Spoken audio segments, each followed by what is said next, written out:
Hello guys, today in this video I'm gonna show you new version of ESP32 Home Assistant. In this video we are use ESP32-S3 and ILI9341 display. Let's get started.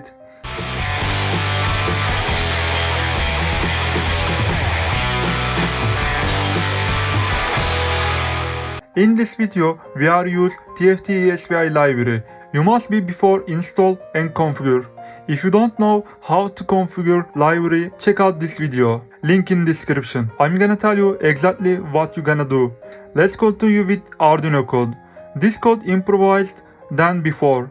Change this to line with your SSID and password for connect to home Wi-Fi. This code just a UI for now.